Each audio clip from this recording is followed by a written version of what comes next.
નમસ્કાર વિદ્યાર્થીઓ, મારું નામ સમિધા બંકા છે અને શ્રી કેજે પોલિટેકનિક ભરૂચ ખાતે આવેલ ટ્રેનિંગ એન્ડ પ્લેસમેન્ટ સેલ દ્વારા આ વિડીયો તમારા હિતકારમાં બનાવવામાં આવેલ છે.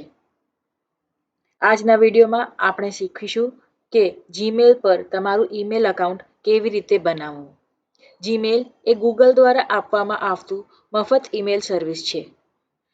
તમારું કારકિર્દી માર્ગદર્શન અને ટ્રેનિંગ માટે જીમેલ એકાઉન્ટ ખૂબ જરૂરી છે. ચલો તો હવે સ્ટેપ બાય સ્ટેપ આપણે જોઈશું કે જીમેલ એકાઉન્ટ કઈ રીતે બનાવવાનું. સૌપ્રથમ તમારા મોબાઈલ કે કમ્પ્યુટરમાં બ્રાઉઝર ખોલો, જેમ કે ગૂગલ ક્રોમ. તમે ગમે તે બ્રાઉઝરનો ઉપયોગ કરી શકો છો. ત્યાં સર્ચ એન્જિનમાં www.gmail.com એ લખી એન્ટર પાડો. એટલે તમને આવી રીતનું એક સ્ક્રીન જોવામાં આવશે. એમાં તમારે અહીંયા ક્રિએટ અકાઉન્ટમાં જવાનું. ક્રિએટ અકાઉન્ટ અને પછી અહીંયા લખવાનું ફોર માય પર્સનલ યુઝ. એ કરી તમને તમારું નામ પૂછવામાં આવશે. અહીંયા આગળ આપણે નામ તરીકે લખીએ ડિપ્લોમા સેમેસ્ટર 5. તમારે અહીંયા તમારું ફર્સ્ટ નામ એટલે કે મૂળ નામ લખવાનું અને અહીંયા અટક લખવાની. ઓકે.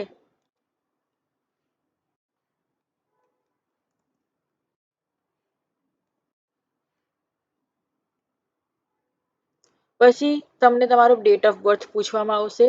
તમારી ઉંમર જેટલી હોય એ પ્રમાણે તમે ડેટ ઓફ બર્થ એમાં લખી શકો છો. આ ચીજ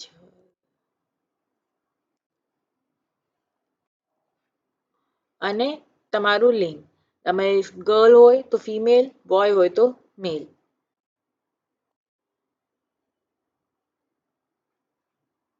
હવે આમાં તમને આ ઓપ્શનમાં આવી રીતે લખવામાં આવેલ છે કે તમે આવી રીતના ઈમેલ એકાઉન્ટ નામ યુઝર આઈડી લઈ શકો છો. જો તમને મનગમતું રાખવું હોય તો create your own Gmail address અને અહીંયા આગળ તમારે લખી દેવાનું. જેમ કે હું લખું છું ડિપ્લોમા sem5@gmail.com. ઠીક છે. હવે પાસવર્ડ પૂછવામાં આવશે. તમે ગમે તે પાસવર્ડ જે તમે યાદ રહી શકે એવું લખજો. ખાસ કરીને અહીંયા મેન્શન છે કે સ્ટ્રોંગ પાસવર્ડ, જેમાં લેટર્સ, નંબર અને સિમ્બલ ત્રણ વસ્તુ હોવી જોઈએ. દાખલા તરીકે હું અહીંયા લખું છું try@123. જો મેં આવી રીતે લખ્યું એટલે અક્ષર પણ આવ્યા, સિમ્બલ પણ આવ્યું અને આંકડા પણ આવ્યા. કન્ફર્મમાં પાછું એ જ લખવાનું છે. આ સરખું નહીં હશે તો મિસમેચ બતાડશે. અને પછી કન્ફર્મ. હવે જો મારે પાસવર્ડમાં ફક્ત 7 આંકડા હતા. આમને શું કીધું છે કે 8 આંકડા હોવા જોઈએ, 8 કે વધારે. એટલે હું 8 આંકડાનું અહીંયા બનાવી દઉં છું. હવે રિકવરી ઈમેલ એડ્રેસ, જો તમારા પપ્પાનું હોય અથવા તમારું જૂનું હોય કે ઓલ્ટરનેટ ઈમેલ આઈડી જો તમારા પાસે હોય તો અહીંયા લખી શકો છો. જેમ કે હું અહીંયા લખું છું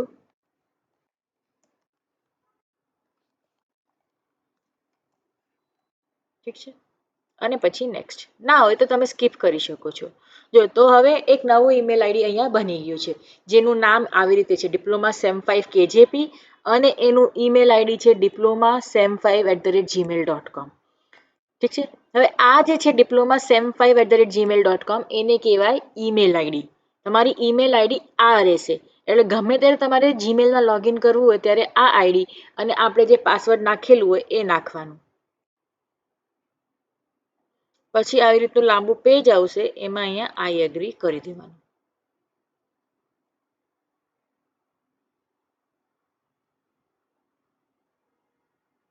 અને જો બહુ જ ટૂંકા સમયમાં આપણે 4 મિનિટ 5 મિનિટ પણ ના થઈ અને તમારું જીમેલ એકાઉન્ટ તૈયાર છે. તો જો છોકરાઓ તમારા પાસે, વિદ્યાર્થી મિત્રો તમારા પાસે જો આ ના હોય જીમેલ એકાઉન્ટ, ફરજિયાત આ જીમેલ એકાઉન્ટ બનાવી લો. કેમ કે તમે ગમે તે એપમાં લોગિન કરશો તો તમને એક જીમેલ એકાઉન્ટની જરૂર પડશે.